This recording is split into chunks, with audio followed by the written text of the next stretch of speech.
এতক্ষণ মেয়েগুলো না খেয়ে থাকবে ভাবতেই কেমন লাগছে। আমজাদ শিকদার এখনো রুম বন্ধ করে বসে আছেন। খাওয়ার কথা বলায় বেজায় ক্ষিপ্ত হয়েছিলেন পিয়াসার উপরে। নিশ্চয়ই জেদ ধরে সারা রাত না খেয়ে থাকবেন। ছেলেরা এলে তো আর খাওয়ার নাম গন্ধ শুকতে রাজি হবেন না। পিয়াস দীর্ঘশ্বাস ফেলল। একবার ভাবলো খাবারটা রুমে রেখে আসবে তার অগোচরে, হয়তো খিদে পেলে খেয়ে নিবেন। পরক্ষণেই চুপসে গেলেন। নতুন বউয়ের সামনে যদি ধমক মেরে বসে, যদি খাবার প্লেট ছুঁড়ে দোতলা ড্রয়িং রুমে মারে, তাহলে না না, তার থেকে বরং না দেওয়াই ভালো। কিন্তু মন মানল না। মিনিট খানেক যেতেই পরাণ কেমন অস্থির হয়ে উঠল। বয়স্ক লোকটা সারা রাত না খেয়ে থাকবে, এমনিতেই টেনশনে প্রেশার বেড়ে যাবে হয়তো। হাই প্রেশারের মানুষটা রেগে মেগে যদি না খেয়ে ওষুধ খেয়ে নেয়, না না, তার থেকে বরং খাবারটা রেখেই আসুক। খেলো না হয় একটু আধটু ধমক, তাতে কি আসে যায়। ভাবনা মতোই খাবার বেড়ে ট্রে হাতে উপরের রুমে গেল। দরজা ঠেলে ট্রেটা টেবিলে রেখে স্বামীর দিকে তাকালো। তিনি অন্যদিকে গোমরা মুখে তাকিয়ে আছে। পিয়াসা চুপচাপ চলে এলো বাইরে। পরক্ষণেই উকি মেরে টিপ্পনি কেটে বলল, ছেলেরা কেউ এখনো বাড়ি আসেনি। খাবারটা খেয়ে চুপচাপ ঘুমিয়ে পড়ুন, কেউ দেখেনি। আমি সবাইকে বলে দেব আপনি রেগে না খেয়ে ঘুমিয়েছেন। দেখুন, রাগারাগি করেন ভালো কথা, কিন্তু শরীর খারাপ হলে তো আর এই রাগ বেশিক্ষণ জিরিয়ে রাখতে পারবেন না। আমিও খেয়ে নিচ্ছি, আসার আগে ঘুমিয়ে পড়ব রাগ দেখিয়ে। আমজাদ শিকদার কপাল কুঁচকে তাকিয়ে রইলেন স্ত্রীর দিকে। কতটা ধুরন্ধর মহিলাকে বিয়ে করেছে সেটা প্রতি কদমে কদমে বুঝতে পারছে। নাক ফুলিয়ে অন্যদিকে তাকিয়ে রইল। পিয়াসা আর দাঁড়ালো না, চলে গেল নিচে। ড্রয়িং রুমে নেমে গম্ভীর কণ্ঠে বলল, ওদের আসতে দেরি হবে, তোদের কি খেতে দিব? থম মেরে তাকিয়ে রইল আরশি। মাথা নিচু করে প্রেমার দিকে তাকালো। পিয়াসা আর দাঁড়ালো না, ডাইনিং এর প্লেট গোছাতে গোছাতে বলল, প্রেমা, ওকে নিয়ে খেতে আয়। শুনল প্রেমা। রিমোট ফেলে দাঁড়িয়ে আরশিকে বলল, তোমার কি খিদে পেয়েছে? মুচড়ে উঠল আরশি। আমতা আমতা করে বলল, না, সবাই আসুক, তারপর না হয় খাওয়া যাবে। আম্মু, ভাবি ভাইয়ের সাথে খাবে। চমকে উঠল আরশি। দ্রুত মুখ চেপে ধরল প্রেমার। করুণ কণ্ঠে বলল, ছি, কি বলছো এসব? আমি সবার কথা বলেছি। থাক থাক, এত লজ্জা পেতে হবে না, আমি বুঝি। প্লেটগুলো পুনরায় উপর হয়ে সাজিয়ে রাখলো পিয়াসা। ঠোঁট টিপে হেসে আরশির দিকে তাকালো। সে এখনো মাথা নিচু করে পায়ের নখ খুঁটছে। পিয়াসা হাত ছেড়ে প্রেমার উদ্দেশ্যে বলল, ঠিক আছে, তুইও তখন খেয়ে নিস ওদের সাথে। মাথা নেড়ে পুনরায় টিভির উদ্দেশ্যে বসলো দুজন। রাত তখন 12টা। আশেপাশে ধুধু অন্ধকার। ভয়ঙ্কর নিস্তব্ধতা ঘেরা পরিবেশের মধ্যে মিনিটের ব্যবধানে কুকুরের অভিশপ্ত ডাকটা ভীষণ ভুতুড়ে ঠেকছে। মধ্যরাতের রাস্তায় হেডলাইট চালানো গাড়িটা এসে গতি কমালো গেটের কাছে। দারোয়ান ত্রস্ত গতিতে গেটটা খুলতেই পুনরায় ঢুকে গেল ভেতরে। গ্যারেজের সামনে গিয়ে গাড়ি পার্ক করে থামালো। দু ভাই দুপাশ থেকে বেরিয়ে এলো চিল মুডে।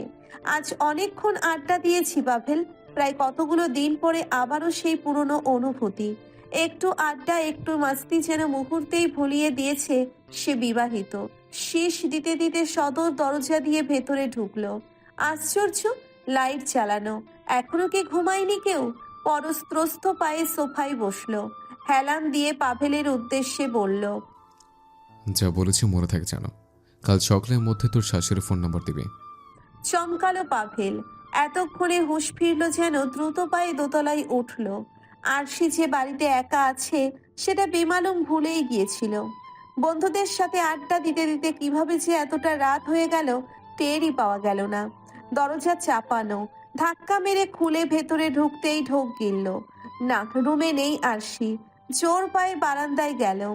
একটা চেয়ারে বসে আছে নীরবে। ইস, একা একা না জানি কতটা কষ্ট পেয়েছে। এমনিতেই এ বাড়িতে নতুন, কাউকেই ঠিক সেভাবে চেনে না। তার উপরে বাড়ির কেউই এখনো মেনে নেয়নি। পাভেলের উচিত ছিল ওকে সঙ্গ দেওয়া। আলতো পায়ে পাশে গিয়ে হাঁটু গেড়ে বসলো।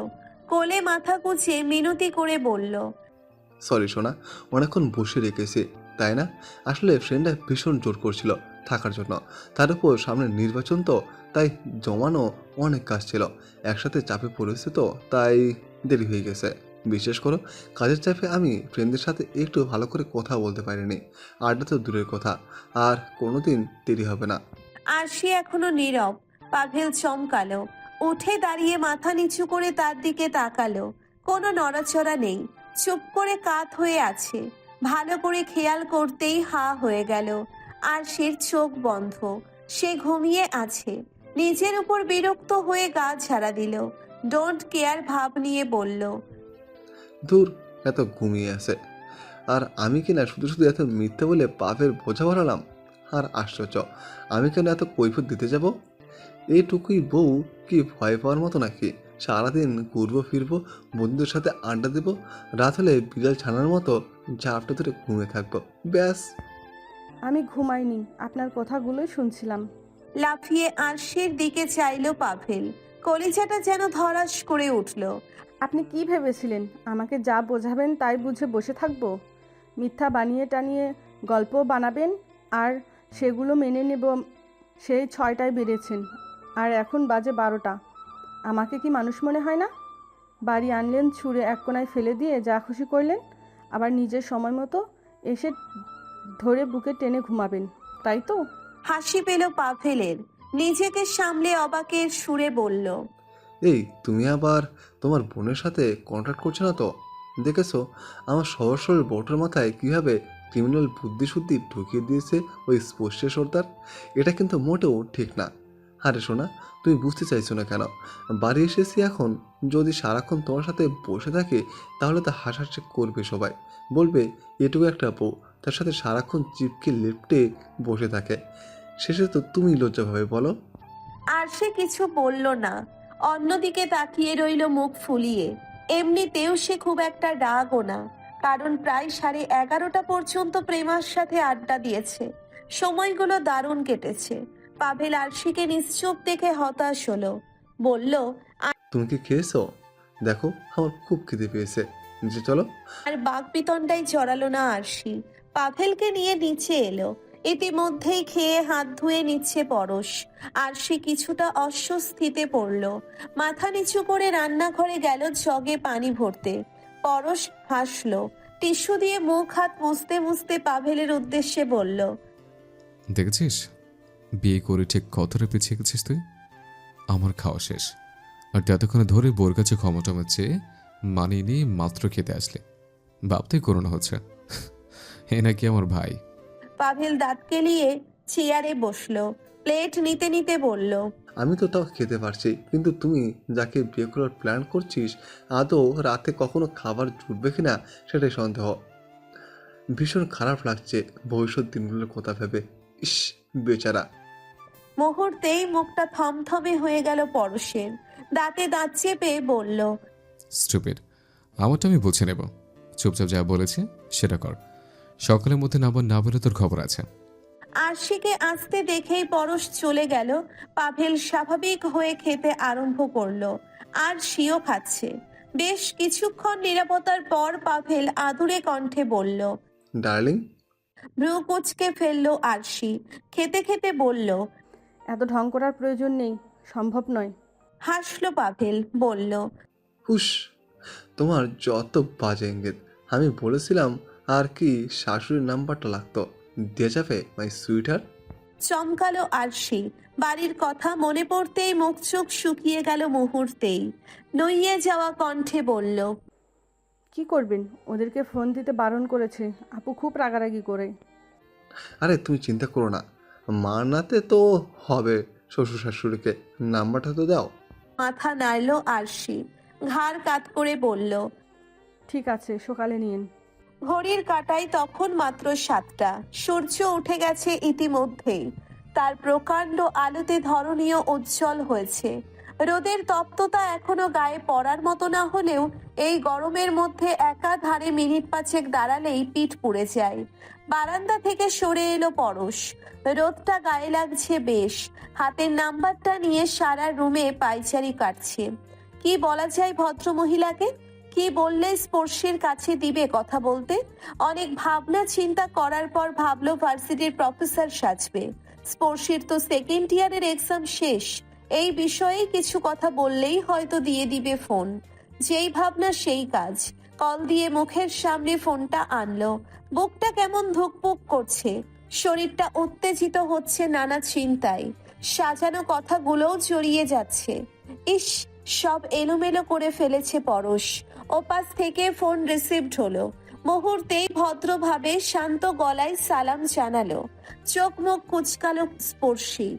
ফোনের কর্কশ এই রিংটোনটা তার ঘুম ভাঙিয়ে দিয়েছে। মা পাশেই গভীর ঘুমে আচ্ছন্ন। সারা রাত ঘুম হয়নি।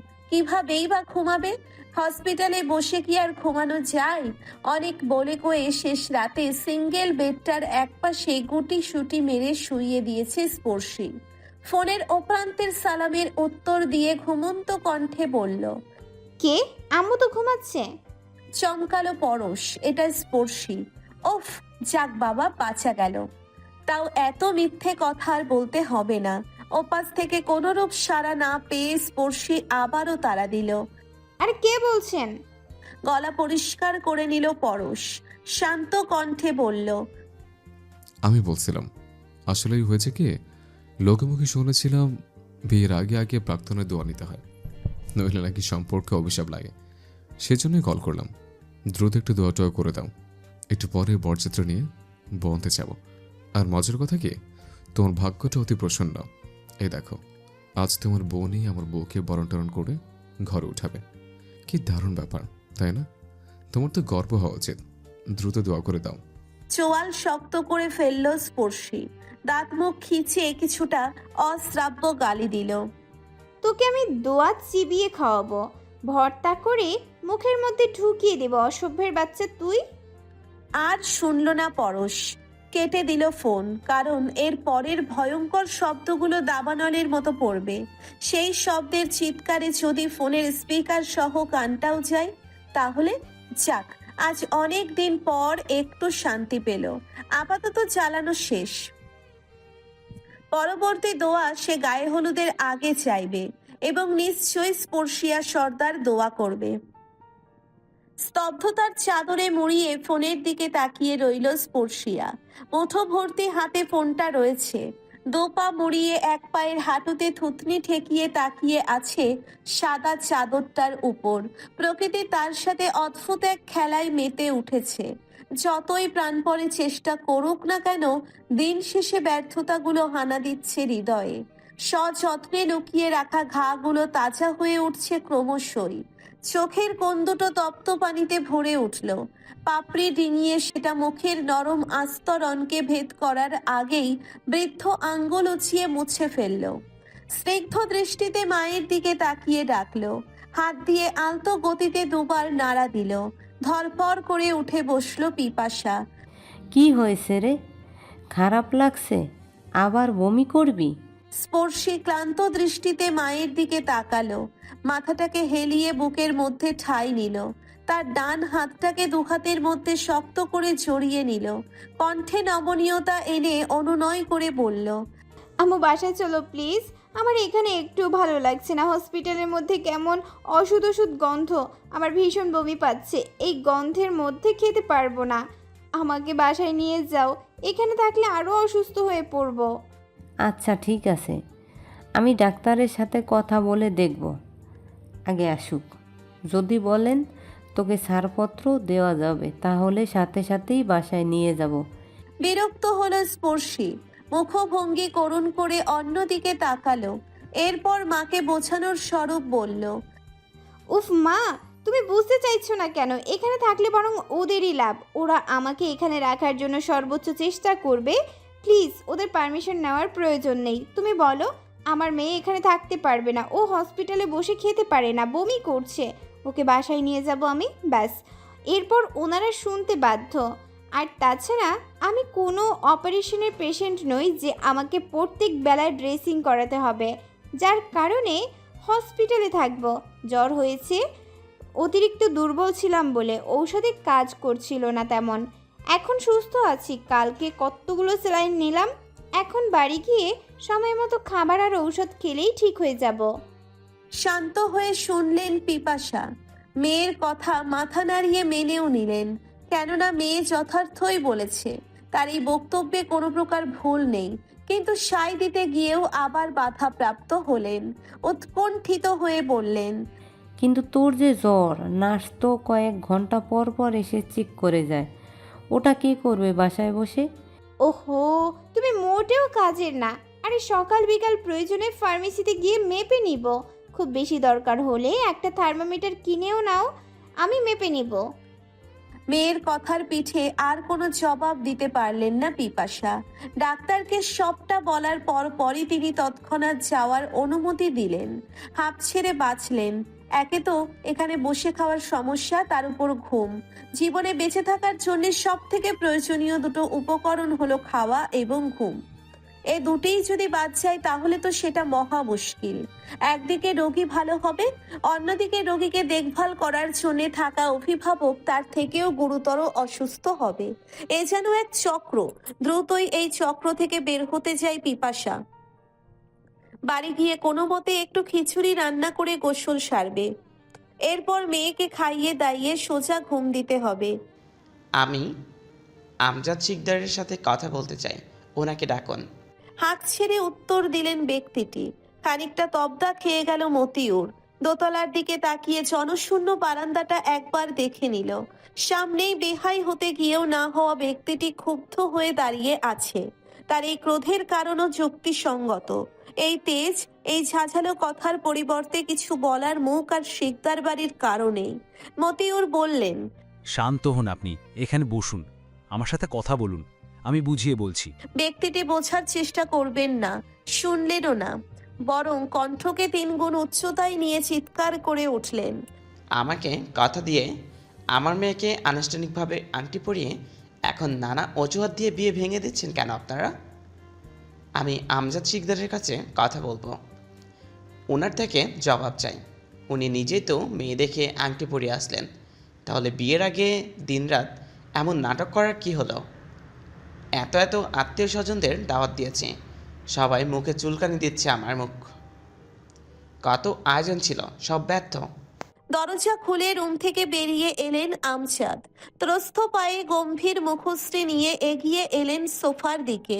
রাজকীয় ভঙ্গিতে সেখানে বসে ইশারায় তারিনের বাবাকে বসতে বললেন, কিন্তু তিনি বসলেন না, বরং ক্রোধকে সর্বোচ্চ তুলে ঘৃণা ভরা চোখে তাকালেন।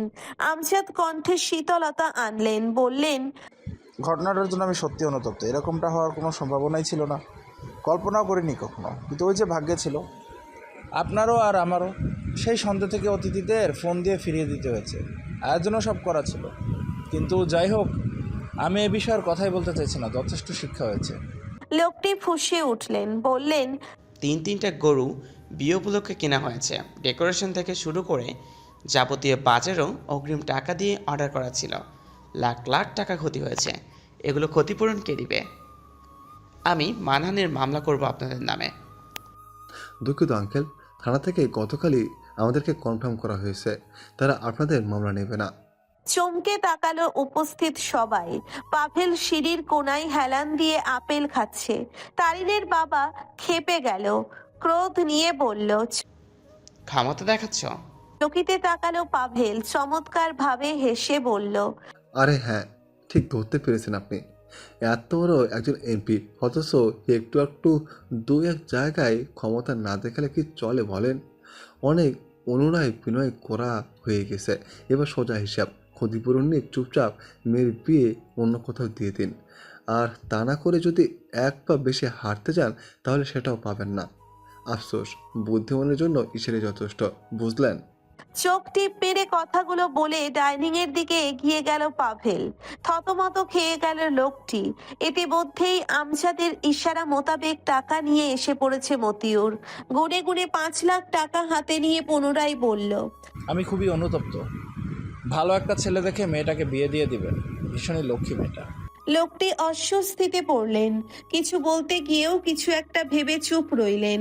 এরপর টাকা হাতে থমথম পায়ে বেরিয়ে গেলেন বাড়ি থেকে। পাভেল বাবার দিকে তাকালো, পরক্ষণেই চোখ নামিয়ে হিমশিম খেলো। এরপর মিনমিন করে চাচার উদ্দেশ্যে বলল, লোকটা বেকুব, শুধু শুধুই এত কাহিনী। ক্ষতিপূরণের কথা আগে বললেই মিটে যেত। ভাই 5 কেন 10 লাখ দিতেও এক পায়ে রাজি ছিল। দূর, এর থেকে আমাকে বললে হতো, অন্তত 5 দিয়ে বাকি 5 কমিশন খেতে পারতাম। লস লস, আমার কোনো লাভ লস নাই, জীবনটাই নাই লস। মেয়েটার কি জ্বর কমেছে? থমকালো পিপাসা, ফোনের দিকে বার কয়েক তাকালো। নিজের কানকেই যেন বিশ্বাস করতে পারছে না সে। ফোনের অপর প্রান্ত থেকে নীরবতা পেয়ে দীর্ঘশ্বাস ফেললেন শামসুল। ডাকলেন, তৃষ্ণা, কথা বলবে না? শরীরটা কেমন কেঁপে উঠল পিপাসার। এই ডাক, এই কণ্ঠের নমনীয়তা গত কয়েক যুগ ধরে শোনা হয়নি। এরকম একটু ডাক, একটু আদর, একটু সোহাগ পাওয়ার জন্য ছোট্ট হৃদয়টা একসময় বিভোর হয়ে উঠত। সময় পাল্টালেও সে মন পাল্টায়নি। ডাকটুকু শোনার সাথে সাথেই যে মনটা কেমন উতলা হয়ে উঠল। শান্ত কণ্ঠে প্রশ্ন ছুড়ে দিয়ে বলল, এটা তো আমার পার্সোনাল ফোন নাম্বারটা পেলেন কোথা থেকে? হ্যাঁ, এই প্রশ্নের আশা শামসুল মোটেও করেনি। তার মন যে উতলা হয়ে আছে মেয়ের অসুস্থতার শঙ্কা করে। ত্রস্ত কণ্ঠে বলল, শোভাম দিয়েছে, হসপিটাল থেকেই জোগাড় করেছে। একটু থেমে, স্পোর্টসিয়া কেমন আছে? জ্বর কি কমেছে একটু? হ্যাঁ কমেছে। বাসায় এসেছি 9টার দিকে, খেয়ে ঘুমিয়েছে কিছুক্ষণ আগে। মনটা শান্ত হলে শামসুলের যাক চিন্তাটা কমলো। পরক্ষণেই দ্বিতীয় প্রশ্ন ছুড়ল, ওর কি রাগ কমেছে? আমি আসার পর আমাকে নিয়ে কিছু কি বলেছিল? একটু থেমে, আচ্ছা, আমি কি কাল আসবো? ও কি খুব বেশি রাগ করবে? অবাক হলো পিপাসা। লোকটা এত অপমানের পরেও আবারও আসতে চাইছে। যে লোক সারাটা জীবন নিজের প্রখর আত্মসম্মান নিয়ে বুক উঁচিয়ে হেঁটেছে, কেউ কোথাও তাকে দেখে চোখ ঘুরিয়ে নিলেও দ্বিতীয়বার সেই লোকের ছায়াও মারাতেন না। সেই লোক আজ এত অপমানের পরেও মেয়ের অসুস্থতা নিয়ে চিন্তিত। বারবার ছুটে আসতে চাইছে এতটা দূরে। বাবা বলেই হয়তো এত নমনীয়তা। এই ভালোবাসাটুকু আপনার বোনের সামনে বসে প্রকাশ করলে হয়তো আজ মেয়ের কাছে আসার জন্য আমার অনুমতি নিতে হতো না। আপনার আদরের বোনকে সারা জীবন প্রশ্নের বাইরে রেখেছেন, শাসনের বাইরে রেখেছেন। সেটা ভালো কথা, বোনের প্রতি ভাইয়ের ভালোবাসা থাকতেই পারে, কিন্তু তাই বলে স্ত্রী সন্তানদের জন্যও কিছু রাখা উচিত। আজ আপনার বোনের কারণে 2 যুগ ধরে আমি সংসার ছাড়া, স্বামী ছাড়া। চমকালেন শামসুল সর্দার, গম্ভীর কণ্ঠে বললেন, তুমি স্বেচ্ছায় বাড়ি ছেড়েছ তৃষ্ণা। শান্তি কিন্তু তোমাকে বের করে দেয়নি। শুধু শুধু দোষ দেওয়া বন্ধ করো। হাসল পিপাসা, আফসোসের স্বরে বলল, এই অন্ধবিশ্বাসের জন্য আজ আপনি একা। আমি ঠিকই আমার সন্তানদের নিয়ে সুখে আছি, কিন্তু দিন শেষে আপনি একা। আপনি নিজেও জানতেন শান্তি আপা আমাকে পছন্দ করে না, আপনার আগের স্ত্রীকে পছন্দ করে। এও জানতেন আপনার বাড়ির বাইরে থাকাকালীন উনি আমার নানাভাবে হেনস্থা করতেন, কিন্তু বিশ্বাস করেননি। দ্বিতীয়বারের মতো স্বপ্নাকে বিয়ে করার কথা আপনার বোনই আমায় জানিয়েছিল, আর সে রাতেই আমি স্পর্শীকে নিয়ে এক কাপড়ে বাড়ি ছেড়ে চলে এসেছি। হয়তো ওটা আমার সবচেয়ে বড় ভুল ছিল। আজ বাড়ি না ছাড়লে হয়তো সর্দার বাড়িতে আপনার বোনের মিথ্যার শেকড়টা অতটা বেশিও গাঢ় হতে দিতাম না। যাই হোক, আপনার এইখানে না আসাই ভালো। আমার মেয়ের এক কথা, আপনার বোন নিজে এসে ক্ষমা চাইলেই সে সর্দার বাড়িতে পা রাখবে, নইলে রাখছি, আর ফোন দিবেন না। বলেই কেটে দিল। বিতৃষ্ণায় মুখ তেতো হয়ে গেল। লোকটা আজও নিজের বোনকে অন্ধবিশ্বাস করে। তার সম্পর্কে যাবতীয় কথা তার মিথ্যে ভিত্তিহীন মনে হয়। আফসোস, মাথা থেকে সমস্ত চিন্তা ঝেড়ে ফেলল পিপাসা। ফোনটাকে দূরত্ব রেখে পুনরায় স্পর্শীর পাশে শুয়ে পড়ল। বিকেল প্রায় 4টা। হাই তুলে বিছানা থেকে উঠে বসলো স্পর্শী। যথেষ্ট ঘুম হয়েছে, হয়তো ওষুধের প্রভাবেই এই ঘুম, তবে এটা শরীরের জন্য অত্যন্ত উপকারী। যাবতীয় সব দুশ্চিন্তা থেকে মুক্তি পাওয়া যায়। এখন থেকে প্রতিদিন 10 ঘন্টা প্লাস ঘুমাবে স্পর্শী। মনে মনে পাকাপাকি ভাবে ঠিক করে নিল স্পর্শী। পরক্ষণেই চমকে গেল। কার থেকে পালাবে সে? কেন পালাবে? কে এই লোক? লোকের দরকার নেই ঘুমের। এমন কোনো ইম্পর্টেন্ট ব্যক্তি তার জীবনে নেই যার কারণে ঘুমিয়ে ঘুমিয়ে পালাতে হবে। জীবনের এই সামান্য হোঁচট নিমেষেই সামলাতে পারবে স্পর্শী। ভাবতে ভাবতেই টাইম দেখতেই ফোনের দিকে হাত বাড়ালো। 4টে বেজে গেছে। এর মধ্যে নিশ্চয়ই গায়ে হলুদ শেষ। হয়তো ফোন দিয়েছিল কিন্তু তাকে পায়নি। এটা জম্পেস্ট কাজ করেছে স্পর্শিয়া। কিন্তু কল লিস্টে ঢুকে হতাশ হলো। কেউই ফোন দেয়নি। বেশ কিছু মেসেজের নোটিফিকেশন চোখে আসতেই সেখানে ক্লিক করলো। সবগুলো সিম কোম্পানির, কিন্তু এর মধ্যে চতুর্থ মেসেজটা একটা আননোন নাম্বার থেকে এসেছে। মেসেজটা পড়তেই গা জ্বলে উঠল। গুটি গুটি অক্ষরে লেখা। আচ্ছা, তুমি কি বলতে পারো গায়ে হলুদে কেন জামাইয়ের গায়ে ছোঁয়ানো হলুদ বউকে দেওয়া হয়? নিশ্চয়ই ভালোবাসা বাড়ে, স্বামী স্ত্রীর মধ্যে মিল মোহাম্মদ ভালো হয়। একটা কাজ কিন্তু ভালোই হয়েছে। এই দেখো, তোমার সাথে বিয়ে হলে আমার গালে ছোঁয়ানো হলুদ কেন? আমার চোখ, মুখ, নাক, কান, হাত পা, এমনকি সারা শরীরে ছোঁয়ানো হলুদ তোমাকে মাখালেও মিল মোহাম্মত হতো না, বরং ফাইটিং হতো। তবে এদিক থেকে আমার হতে চাও বউ ভীষণ ভদ্র, সভ্য, সুন্দর আর লজ্জাপতি। এক কথায় অমায়িক। দোয়া করো যেন বছর খানেকের মধ্যে তোমার বোনকে কাকি ডাক শোনাতে পারি। মনে করে দোয়াটা অবশ্যই করো কিন্তু। আমাকে মনে হয় সবাই ভুলে গেছে। চমকে তাকালো পাভেল। আর সে বিছানায় হেলান দিয়ে বসে আছে, মুখ চোখ জুড়ে উদাসীনতার ছোঁয়া। এক দৃষ্টিতে বারান্দার দিকে তাকিয়ে কথাটা বলল। সেখানকার দরজাটা পুরোপুরি খোলা, ফলস্বরূপ এখান থেকেই বাইরের আকাশের সৌন্দর্য দেখা যাচ্ছে। আরে না, ভুলে যাবে কেন? রাগ করে আছে, যার কারণে ফোন দিতে বারণ করেছে। দীর্ঘশ্বাস ফেললো আরশি। চোখটা টলমলো করছে। তপ্ত পানিগুলো আবারও হানা দিয়েছে চোখের কার্নিশে। কণ্ঠটা কেমন কেঁপে উঠল, যেন গলা দিয়ে কথা বের হতে চাইছে না। বহু কষ্টে কান্নাটাকে আটকে বলল, না, রাগ করেনি, ভুলে গেছে। অবশ্য আমি যা করেছি তাতে ভুলে যাওয়ারই কথা, কিন্তু তাও কেমন একটা অদ্ভুত ব্যাপার। এই যে আপনিও তো পালালেন আমার সাথে, কই আপনার ফ্যামিলি তো মেনে নিল, তাহলে ওরা কেন আমাকে মেনে নিতে পারলো না? নিশ্চয়ই এতক্ষণে শুনেছে আমি ফিরোজপুর এসেছি। এর মধ্যে একবারও আমার কথা মনে করলো না, দেখতেও আসলো না। আবু তো কোথায় বলবে না, ফোন দিতে বারণ করে দিয়েছি। পাভেল উঠে গিয়ে আরশির পাশে বসলো। দুহাত দিয়ে দুগাল জড়িয়ে ধরে বলল, বোকামে, তারা তোমাকে দেখতে আসবে কেন? এই যেমন আমি চেঁচে বাড়ি উঠেছি, সেরকমভাবে তোমার ওই বাড়িতে যাওয়া উচিত। এরপর ওদের রাগ ভাঙানো উচিত, নইলে কি ওরা সেদের সাথে তোমাকে দেখতে আসবে? আপনি যাবেন আমার সাথে? আমার ভীষণ ভয় করে। আসলে শোভম ভাই ভীষণ রুড, আমার ভয় লাগে ওনার সাথে কথা বলতে।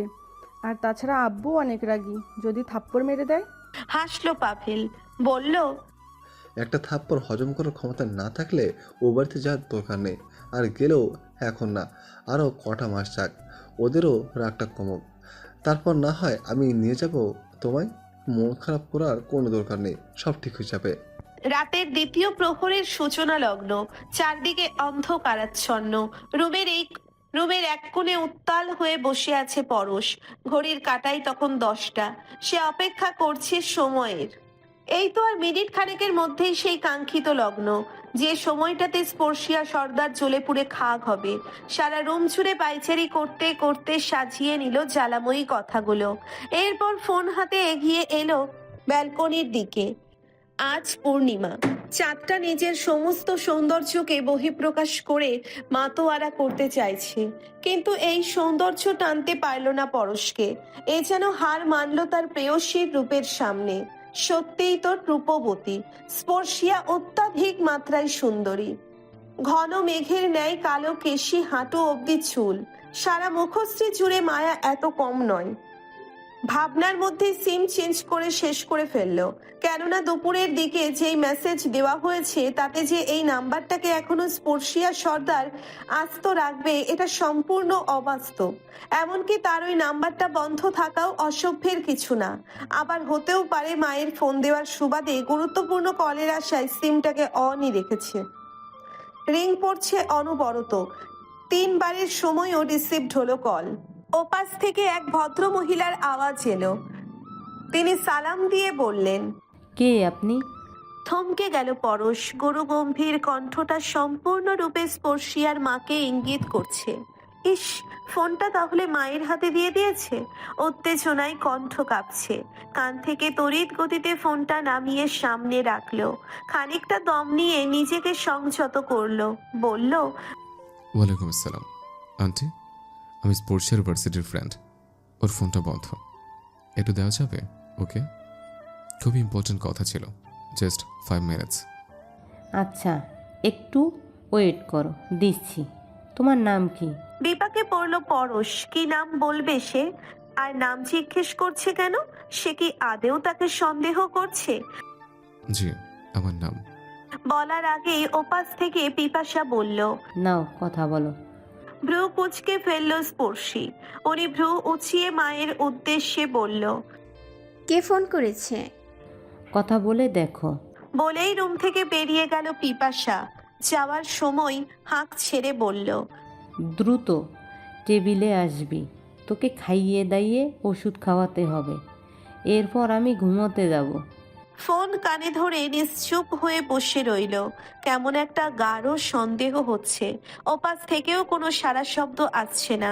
হয়তো বিপরীত পাশের ব্যক্তি থম মেরে রয়েছে। স্পর্শী সতর্ক হলো, শান্ত গলায় বলল, কে বলছেন? খুব করে কেশে উঠল পরশ, গলা ঝেড়ে বলল, আর কিছুক্ষণ পরে তো বাসর ঘরে ঢুকছে, ভাবলাম একবার কথা বলেই নি তোমার সাথে। কি করছো? চোয়াল শক্ত হয়ে গেল স্পর্শীর। দাঁতে দাঁত চেপে বলল, আমি পৃথিবীর সব থেকে নির্লজ্জ ব্যক্তিটাকে এতটা কাছ থেকে দেখেছি, ভাবতেই গর্বে বুক ফুলে যাচ্ছে। সিরিয়াসলি, আপনার বউয়ের জন্য আমার খুব আফসোস হচ্ছে। আশেপাশে কি আছে সেই বেচারি? থাকলে একটু দিন, আমি তাকে কিছু পরামর্শ দিতাম। বোন, তোর জামাইরে একটু বেশি ভালোবাসিস। বেচারা এখনও আমাকে ভুলতে পারেনি। দিনে রাতে সারাক্ষণ ফোন মেসেজ দিতেই থাকে। এই, আপনার কি মনে হয় এসব থার্ড ক্লাস মার্কা কথাবার্তায় আমি জেলাস হই? মোটেও না, বরং আমি উপভোগ করি। জীবনে একটু আধটু বিনোদনের প্রয়োজন হয়, ব্যাস সেটাই ফ্রিতে পাচ্ছি আপনার থেকে। ইডিয়েট, লজ্জা থাকলে আর আমার কাছে ফোন দিবেন না। ঠোঁট দুটো গোল করে নিঃশ্বাস নিল পরশ। বেশ কিছুক্ষণ নীরব থেকে বলল, তা বিয়েটা কবে করছো? থমকে গেল স্পর্শী। পরক্ষণেই মনে পড়ল রাহুলের কথা। তেজি কণ্ঠে বলল, বেঁচে থাকলে করে নিব। আমার বিয়ে নিয়ে আপনার এত উতলা হওয়ার কোনো দরকার নেই। নিজে বিয়ে শাদী করেছেন, এবার ঘর সংসার করুন। রাখছি। দীর্ঘশ্বাস ছাড়ল পরশ। সে মোটেই এই ধরনের রিয়াকশন আশা করেনি। ভেবেছিল বাসর শুনে একটু হলেও তার কণ্ঠে হতাশা থাকবে, ব্যর্থতা থাকবে, কণ্ঠ কাঁপবে। অথচ কতটা সহজেই বলে দিল ঘর সংসার করতে, তাও অন্য আর একটা নারীর সাথে। আচ্ছা, অন্য কারোর সাথে এত সহজে ঘর সংসার করা কি সত্যিই যায় প্রিয় মানুষটাকে ভুলে? হয়তো চাই। কণ্ঠে ব্যর্থতা এনে বলল, হ্যাঁ অবশ্যই। ও তো রুমে একা আছে, আমার এখন যাওয়া উচিত। রাখছি, বাই। ফোনটা কেটে গেল, কিন্তু কান থেকে আর নামালো না। বাসর? হ্যাঁ, আজ তার বাসর, তাও অন্য কোনো নারীর সাথে। এই প্রশস্ত বুকটাতে কেউ আজ লজ্জায় লুকাবে। ওই সদ্য শেভ করা গালটাতে আজ কেউ চুমু খাবে। খোঁচা খোঁচা দাড়ির ওই অংশ বিশেষ অন্য কাউকে শিহরিত করবে। সারা শরীরটা জুড়ে লেপ্টে থাকবে। উফ, কলিজাটা কেমন খণ্ড বিখণ্ড হয়ে যাচ্ছে। চোখের কার্নিশ ভেঙে অশ্রুর ধারা পড়ছে গাল বেয়ে। ঠোঁট দুটো ক্রমশ কাঁপছে। কি অদ্ভুত! প্রেম নয়, হয়েছে শুধু ঝগড়া। মায়া নয়, হয়েছে শুধু যুদ্ধ। সুন্দর করে দুটো কথা নয়, শুধু হয়েছে অপমান। চেনা নয়, জানা নয়, অপরিচিত বাপ ভাইয়ের শত্রু সমতুল্য অন্য কাউকে কোনো সময়ই বা মন দিয়ে বসলো সে? কেন তার বিচ্ছেদ এতটা যন্ত্রণা দিচ্ছে? কেন তার তার কাছে যেতে ইচ্ছে না হলেও তার আশার অপেক্ষায় হৃদয় পড়ছে কেন? আরশি, কই তুমি? চমকে উঠল আরশি। প্রেমা নিজেও চমকে গেছে। হুট করেই এমন চিৎকারে সাময়িকভাবে অবাক হয়েছে দুজনেই। লুডোর কোর্ট ওভাবেই ফেলে ছুটে গেল রুমের বাইরে। পাভেল দ্রুত পায়ে সিঁড়ি বেয়ে উপরে উঠছে। শুনেছো তুমি? ঘাবড়ে গেল আরশি। কাঁপা কাঁপা কণ্ঠে বলল। কি শুনবো? হুঁশে ফিরল পাভেল। আরশির শুরুতেই এমন ঘাবড়ানো অবস্থা দেখে নিজেকে সামলে নিল। এরপর ধীর কণ্ঠে বলল। একটু পানি দাও তো। থমকে গিয়ে পাভেলের দিকে তাকিয়েও আবারও টেবিলের দিকে এগিয়ে গেল। ভয়েরা চেকে ধরেছে প্রবলভাবে। পাভেল সোফায় বসলো। পাশেই প্রেমা বসেছে। হুট করে এমন হাঁক ছেড়ে ডাকায় পরশ বেরিয়ে এলো রুম থেকে। গম্ভীর কণ্ঠে বলল। মলিন চোখে তাকালো পাভেল, বলল। শামসুল সর্দার হার্ট অ্যাটাক করেছে ভাই, অবস্থা অনেক খারাপ। বাঁচে কিনা সন্দেহ। ওরা বরিশাল নিয়ে গেছে, ওখান থেকে নাকি ফেরত দিয়ে দিয়েছে, এখন ঢাকার উদ্দেশ্যে রওনা দিচ্ছে। থমকে গেল আরশি। গ্লাসে অর্ধেক পানি সবে ভরেছে। হাতটা যেন অসাড় হয়ে গেল। পুরো শরীরটা কাঁপছে। মস্তিষ্ক সব ধরনের রেসপন্স করা বন্ধ করে দিয়েছে। ডুকরে কেঁদে উঠল। পাভেল চমকালো। ছুটে এলো আরশির কাছে, কিন্তু তার আগেই দিশেহারা হয়ে গেল আরশি। চিৎকার করে উঠল, কান্নারত কণ্ঠে অনবরত বলতে লাগলো। আমি আব্বুর কাছে যাব, আমাকে নিয়ে যান। হ্যাঁ, নিয়ে যাবো তো। এখন তো রাত হয়ে গেছে অনেক, সকালে নিয়ে যাব। একটু শান্ত হও, কিচ্ছু হবে না। ভালো হসপিটালে নিয়ে গেছে তো, সুস্থ হয়ে যাবে। শুনল না আরশি।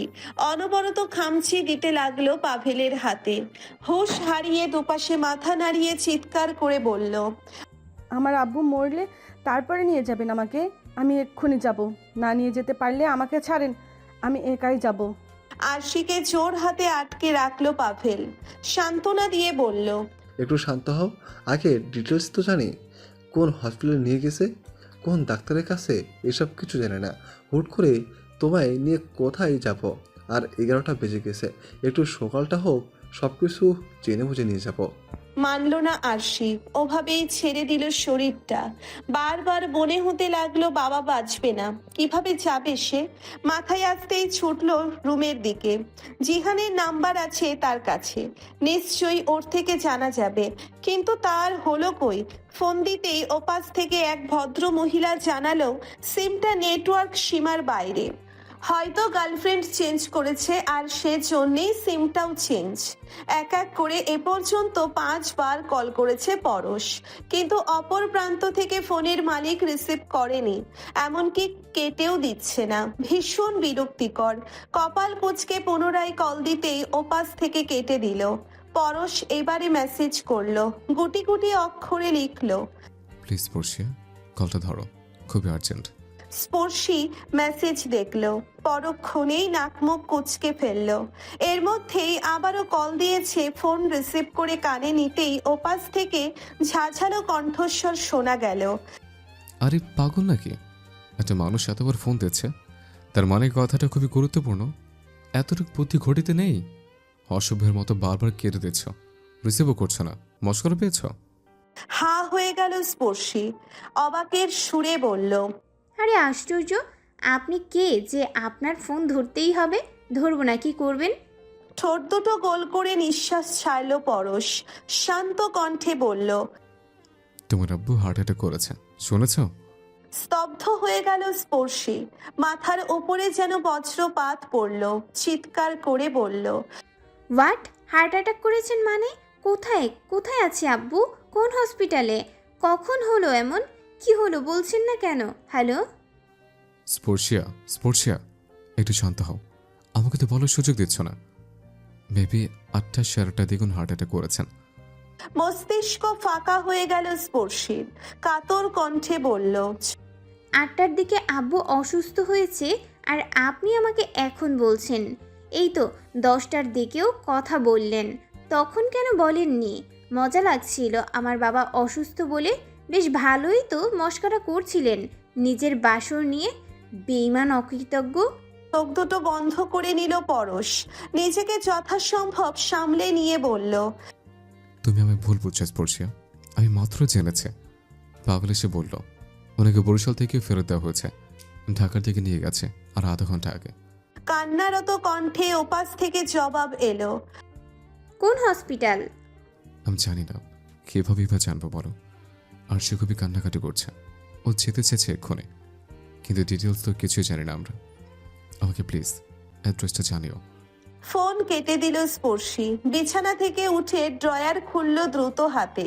ভাঙা ফোনটাকে বের করতেই ঠোঁট ভেঙে কেঁদে দিল। ডিসপ্লে টাচ কিছুই আর আস্ত নেই। কিভাবে বাড়ির নাম্বার পাবে সে? এক ছুটে মায়ের কাছে গেল। আজ প্রায় 2 দিন পর বিপাশা নিজের রুমে শুয়েছে। মেয়েটা একটু সুস্থ হয়েছে বলেই একা ছেড়েছে। দরজার সামনে গিয়ে অনবরত ধাক্কাতে লাগলো স্পর্শী। আম্মু, আম্মু দরজা খুলো প্লিজ। ব্যতিব্যস্ত হয়ে বিছানা থেকে উঠল বিপাশা। দ্রুত হাতে দরজা খুলে স্পর্শীকে ধরল, বলল, কি হয়েছে? বমি করছিস আবার? শরীর কি খারাপ লাগছে? ঠোঁট ভেঙে কান্না করে দিল স্পর্শী। হাঁটু ভেঙে বসে পড়ল ফ্লোরে। আম্মু, আব্বু হার্ট অ্যাটাক করেছে। ওনাকে পিরোজপুর, বরিশাল সব জায়গা থেকে ফেরত দিয়েছে। অবস্থা একটু ভালো না, ঢাকায় নিয়ে আসছে। তোমার কাছে কি কারো নাম্বার আছে? কিছুক্ষণের জন্য চুপ হয়ে গেল পিপাসা। মুখ দিয়ে যেন কথাই বের করতে পারছে না। এই তো সকালে এই লোকটা ফোন দিয়ে কত কিছু বলল। মেয়ের রাগ কিভাবে ভাঙবে, সে কি আদেও আবার আসবে, কত কিছু। এই তো সেদিন হসপিটালে বসে মেয়ের সাথে একসাথে খেতে চাইলো, অথচ ভাগ্যে সইল না, চলে গেলেন না খেয়েই। আচ্ছা, লোকটা কি এভাবেই চলে যাবে? স্ত্রী, 2 মেয়ে, কাউকেই পেল না। দম যেন বন্ধ হয়ে আসছে। পরক্ষণেই স্পর্শীর দিকে তাকিয়ে বলল, আমার ফোনটা কই? বের করে দিল। কল লিস্ট ঢুকে স্বামীর নাম্বারটা বের করে দিয়ে বলল, এই যে, এটা তোর বাবার নাম্বার। আমাকে সন্ধ্যায় ফোনও দিয়েছিল। রিং পড়ছে। ওপাশ থেকে রিসিভড হওয়া মাত্রই এক দফা গ্যাঞ্জামের সম্মুখীন হলো স্পর্শী। অ্যাম্বুলেন্সের সাইরেন সহ আশেপাশে অজস্র গাড়ির শব্দ। বোঝাই যাচ্ছে যানজটের সম্মুখীন হয়েছে। ওপাশ থেকে শোভামের আওয়াজ পাওয়া গেল। স্পর্শী ব্যতিব্যস্ত কণ্ঠে বলে উঠল, ভাইয়া, কোন হসপিটালে আসছেন? অবাক হলো শোভাম। স্পর্শীকে ইচ্ছে করেই জানায়নি সে, এমনকি বাড়ির সবাইকেও জানাতে বারণ করেছে। কিন্তু তারপরেও সে ঠিক কিভাবে জানলো ভেবে পাচ্ছে না। গম্ভীর কণ্ঠে বলল, জানি না, আগে ঢাকায় পৌঁছায়, তারপর ভালো কোনো হসপিটালে অ্যাডমিট করব। ভাইয়া শুনুন, আপনি স্কয়ার হাসপাতালে আসুন। এটা খুব ভালো হসপিটাল, মিরপুরেই এটা। রোড নাম্বার 32-এর স্টার্ট লাইনে, মেইন রোডের লেফট সাইডের পান্থপথ। ওখান থেকে কিছুটা সামনে গেলেই হসপিটাল। আপনি আসুন, আমি যাচ্ছি। আমি যাবতীয় ফর্মালিটিস ফিল আপ করে রাখছি, আপনি তাড়াতাড়ি আসুন। স্পর্শী ভেবেছিল শোভাম কখনোই রাজি হবে না। হয়তো বলবে, তোমার সাহায্যের কোনো প্রয়োজন নেই, আমি দেখে নিব। কিন্তু তাকে পুরোপুরি মিথ্যে করে দিয়ে শোভাম সাই জানিয়ে বলল, ঠিক আছে, আমাদের পৌঁছাতে আর ঘন্টা 4 লাগবে। আম্মু, এভাবে ভেঙে পড়ছো কেন? আব্বু ভীষণ স্ট্রং, দেখবে খুব তাড়াতাড়ি সুস্থ হয়ে যাবে। মলিন চোখে তাকালো পিপাসা। চোখ দুটো তার অশ্রুতে টই টম্বুর। দুপাশ দিয়ে নার্সরা যাওয়া আসা করছে নির্দিষ্ট কেবিনে। করিডোরের বিপরীত পাশে রাখা কাঠের বেঞ্চিটাতে বসে আছে তারা। হাতের বৃদ্ধাঙ্গুল উঁচিয়ে সযত্নে মুছে নিল অশ্রু। মলিন কণ্ঠে বলল, উনি কেমন সেটা আমার থেকে ভালো আর কেউ বোঝে না। সবার সামনে যে শক্ত, গম্ভীর, রাগী খোলসটা দেখিয়ে বেড়ান, উনি মোটেও তেমন না। ভেতরটা নরম, স্নিগ্ধ। লোকটা সারাটা জীবন দুঃখ সয়ে সয়ে করে দিলেন। সুখের অপেক্ষা করতে করতে আজ বার্ধক্য পৌঁছেছেন, তাও পেলেন না সুখ।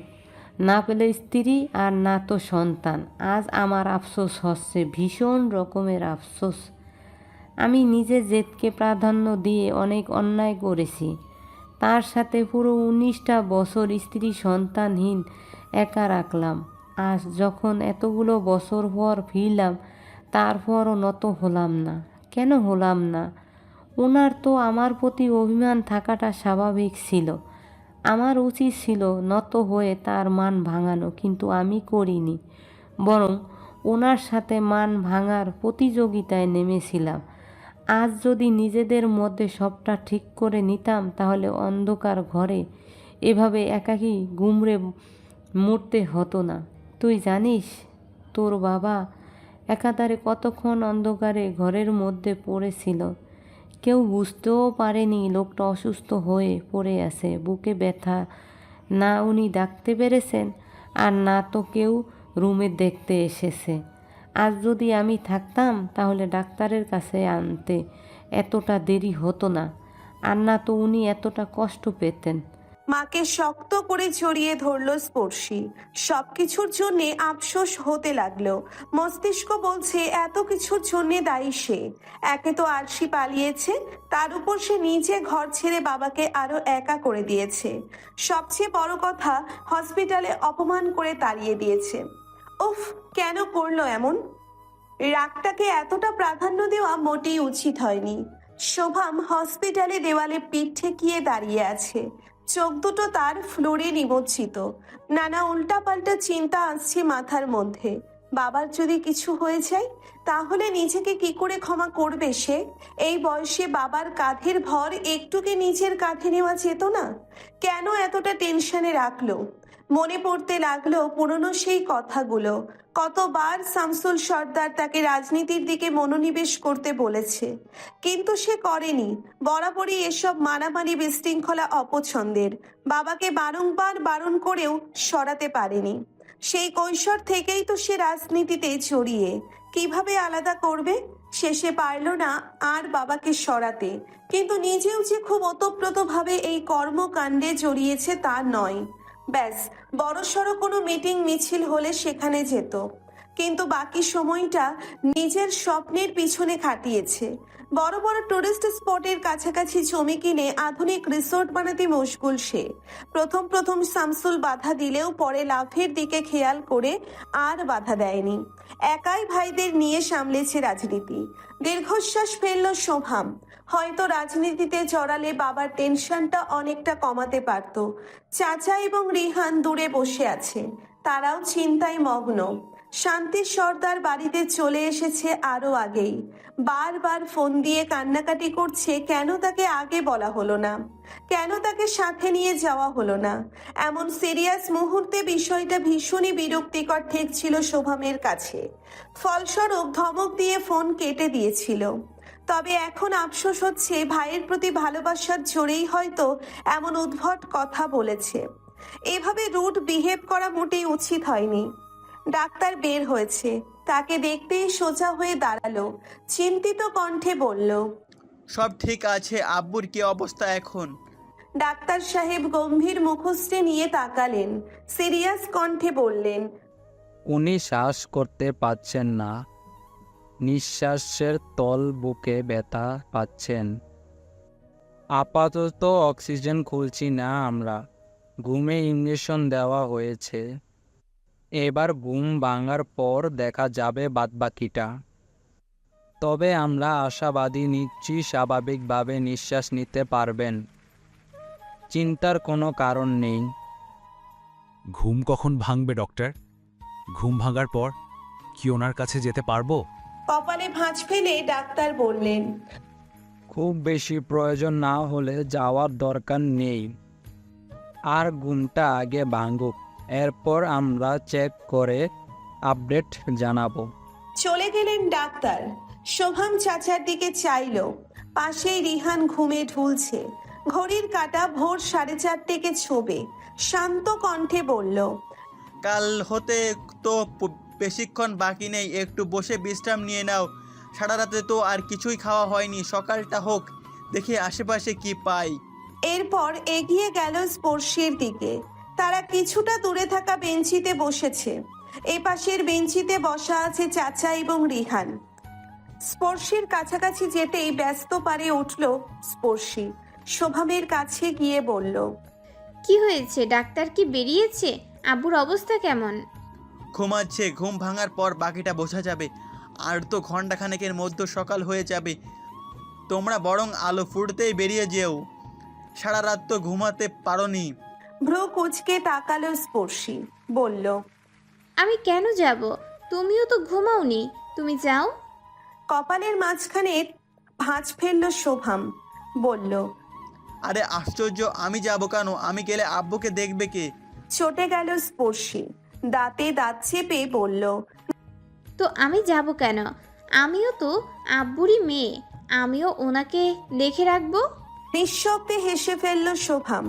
না চাইতেই স্পর্শীর কান টেনে ধরল, আলতো হেসে বলল, আব্বু সুস্থ হোক, তারপর তোমাকে নতুন করে কথাবার্তা বলা শেখাতে হবে।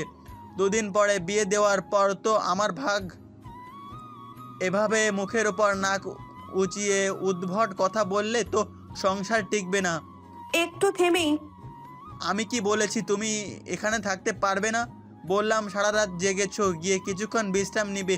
সকাল সকাল আব্বু অসুস্থ, কাকা সহ রিহানও আছে এখানে। এতগুলো মানুষ খাবে কি? বাইরে খাওয়ার কি আর আব্বুকে খাওয়ানো যাবে?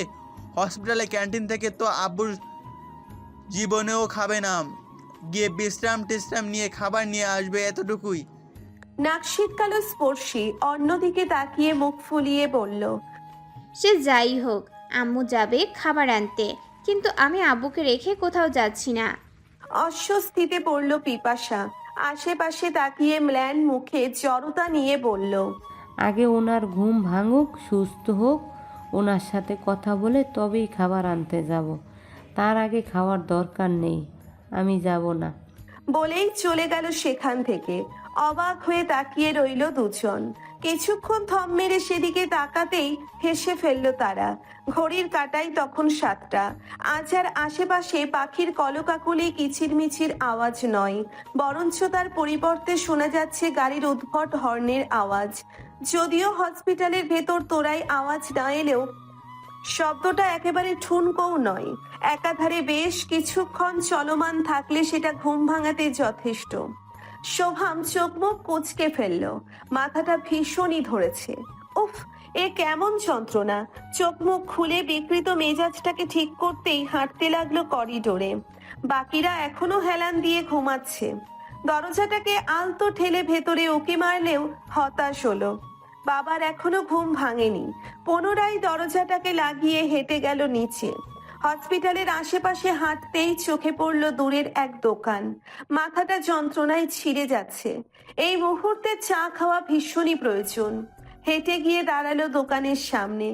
চা অর্ডার দিয়ে দাঁড়ালো সেখানেই। কেউই এখনো পর্যন্ত কিচ্ছু খায়নি। সবাইকে অভুক্ত রেখে তার কি খাওয়া উচিত হবে? না, এটা অত্যন্ত খারাপ। শুধুমাত্র 4টা মিনিট খানেক ব্যয় করে খেয়ে আবারও হসপিটালের উদ্দেশ্যে আসলো। মাথাটা অনেক হালকা লাগছে। কেবিনের সামনে আসতেই দেখলো সবাই জেগে গেছে। শোভাম এগিয়ে গেল, শান্ত কণ্ঠে বলল, চাচা, নিচে একটা খাবার হোটেল আছে, আব্বুর ঘুম তো এখনো ভাঙেনি, চলো খেয়ে আসি।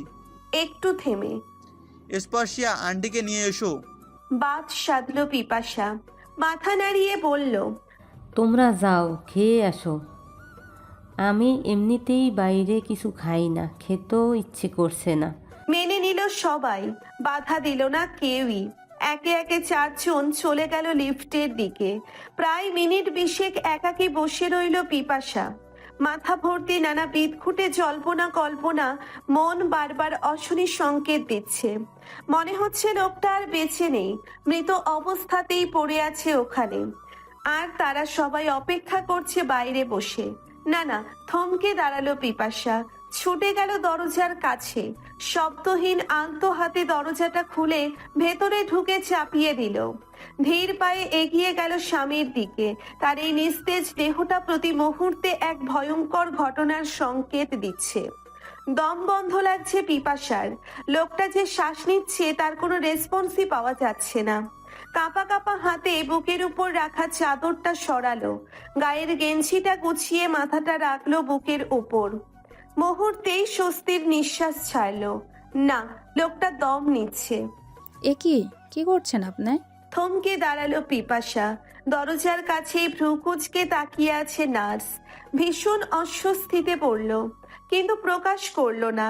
থমথমে কণ্ঠে বলল, আমার স্বামী গেঞ্জি গুছিয়ে গেছিল, ঠান্ডা লাগতে পারে, তাই ঠিক করে দিচ্ছিলাম। নিভু নিভু চোখ দুটো চকচক করে উঠল, শুষ্ক ঠোরছোড়া আপনা আপনি চওড়া হয়ে উঠল শামসুল সর্দারের।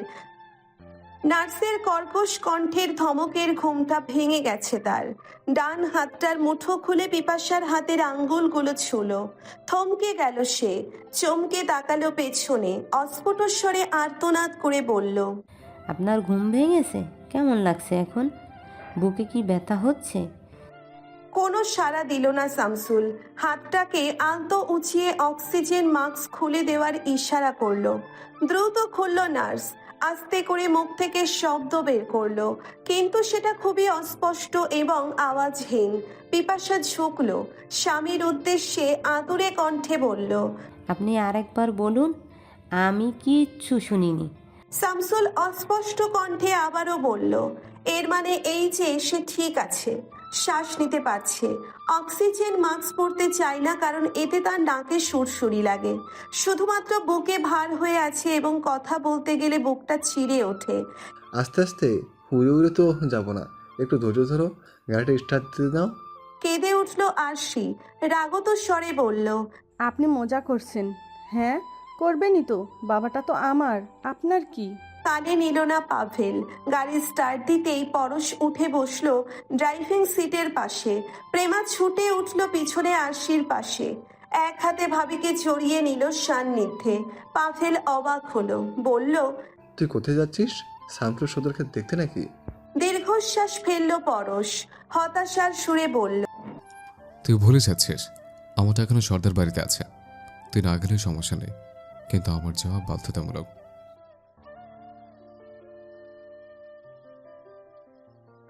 ঘাড় কাত করে পেছনে তাকালো পরশ। ভেজা চোখ দুটোর মধ্যে আকুলতা নিয়ে উত্তরের আশায় চেয়ে আছে আরশি। এটাই প্রথম আরশি তার সাথে কথা বলেছে, কিন্তু এই প্রশ্নের উত্তর পরশ কি দেবে? এর জবাব তো তার জানা নেই। কণ্ঠে গাম্ভীর্যতা এনে বলল, সেটা জানি না। অবাক হলো পাভেল, ড্রাইভিং করতে করতে বলল, জানিস না মানে? তাহলে হুট করে কোথায় উঠবো? স্পর্শী সর্দার কি সোজা সাপটা অ্যাড্রেস দেওয়ার মতো মেয়ে? একটুও না। একটু না একটু ঝামেলা তো বাকিয়ে রাখবে। কমপক্ষে 10 বার কাল রাতে কল দিয়েছে, অ্যাড্রেসটা দাও, অ্যাড্রেসটা দাও। আর সে ছোট্ট একটা মেসেজ জাস্ট হসপিটালের নামটা লিখে দিল। বললাম কত নম্বর কেবিন, সেখানে যাওয়ার শর্টকাট রাস্তা বলো। না, ম্যাডাম বললেন না, বরং খামখেয়ালি করে বলল, খুঁজে আসতে পারলে আসেন, নইলে প্রয়োজন নেই। ঠোঁট টিপে হেসে দিল পাভেল, বলল, এখনো সময় আছে, ভেবে দেখ। একটা দুর্ঘটনা কিন্তু সারা জীবনের কান্না। দেখে গেল বাসর রাতে সদর দরজা আটকে দিয়ে বলল বাড়ির পেছনে সুপুরি গাছ অথবা পাইপে ছাদে উঠে সেখান থেকে রুমে আসতে পারলে বাসর হবে, নইলে প্রয়োজন নাই। আরশি লজ্জা পেল। প্রেমা কিছু না শোনার ভান ধরে বাইরের দিকে তাকিয়ে রইল। কোনো রকম রিয়্যাক্ট করলো না পরশ। উদাসীন হয়ে সামনে রাস্তার দিকে তাকিয়ে বলল, হতেই পারে, অস্বাভাবিক কিছু না। শামসুল সর্দারের হাত ধরে অনবরত কাঁদছে পিপাসা। লোকটা আজ এতগুলো দিন পরেও কোনো রাগ দেখাচ্ছে না, বরং তার সাথে সেধে কথা বলতেই তিনি সান্নিধ্যে জড়িয়ে ধরেছেন হাত দুটো, যেন এটার অপেক্ষাতেই ছিলেন। শামসুল নির্বাক হয়ে স্ত্রীর কান্নারত মুখের দিকে তাকিয়ে রইলেন। অত্যন্ত কষ্ট করে মুখে আওয়াজ এনে বললেন, আমি ধমক দিতে পারবো না বলেই কি তুমি কাঁদছো? শুনেই কোনো রিয়্যাক্ট করলেন না পিপাসা, বরঞ্চ স্বামীর ডান হাতটাকে টেনে গালে ছোঁয়ালেন, বললেন, আপনি কেন সারাক্ষণ এমন উত্তেজিত হয়ে থাকেন? যদি খারাপ কিছু হয়ে যেত? হাসলেন শামসুল, বললেন, আমি ভিজে যাচ্ছি তৃষ্ণা, এমনভাবে চলতে থাকলে আর কিছুক্ষণ পর পুরো হসপিটাল ডুবে যাবে। না চাইতেও কান্নার মধ্যে হেসে দিল পিপাসা। নিজেকে সংযত করে শান্ত কণ্ঠে বললেন, আপনি কিছু খাবেন? আমি কি রান্না করে নিয়ে আসবো? শামসুল উত্তর দিতে উদ্যত হতেই দরজার দিকে তাকালো। সোহাম সহ বাকিরা দরজার সামনে। হাত ছেড়ে দিল পিপাসা, উঠে দাঁড়িয়ে একটু দূরত্বে দাঁড়ালো। সোহাম ছুটে গিয়ে বাবার পাশে দাঁড়ালো, কণ্ঠে উদ্বেগ নিয়ে বলল, অক্সিজেন খুলছো কেন? শ্বাস কি নিতে পারছো? বুকে কি ব্যথা করছে এখনো? মাথা নাড়ালো শামসুল, ছোট্ট স্বরে বলল, ঠিক আছে, আমি বুকটা ভার হয়ে আছে, আর জোরে কথা বলতে গেলে বুক চিরে ওঠে। ও 8:30 বাজলেই ডাক্তার চলে আসবে, তারপর চেক আপ করবো। তোমায় কিছু খাবে নিয়ে আসবো? কি খেতে পারবে? একটু থেমে, এই রিহান, নার্সকে ডেকে নিয়ে আয় তো। কি খেতে পারবে তা তো জানি না। একে একে সবার সাথে কথা বলল শামসুল, কিন্তু কয়েকবার দরজার দিকে তাকালেও স্পর্শীকে দেখতে পেল না। আচ্ছা, ও কি আদেও বাবাকে দেখতে এসেছিল? স্বামীর এই উদ্বেগ চোখ এড়ালো না পিপাসার। শোভামের উদ্দেশ্যে জিজ্ঞেস করলো, স্পর্শী কোথায়? তোমাদের সাথেই তো গেল। চমকে পিছনে তাকালো শোভাম। স্পর্শীকে না দেখতে পেয়ে বলল, মনে হয় ভিতরে আসেনি। কেবিন থেকে বেরিয়ে গেল পিপাসা। তার পিছু পিছু শোভামও চলে এলো। স্পর্শী এতক্ষণ উকি দিয়ে বাবাকে দেখলেও যখন তার কথা উঠেছে তখন ছুটে অদূরের বেঞ্চিতে গিয়ে বসলো। পিপাসা এগিয়ে গেল, কণ্ঠে কাঠিন্যতা এনে বলল, বাবাকে দেখতে যাবি না? মুখ তুলে তাকালো স্পর্শী, বলল, তোমাদের দেখা হয়েছে? মাথা নাড়ল পিপাসা, বলল, তোকে খুঁজছে, যা দেখে আয়।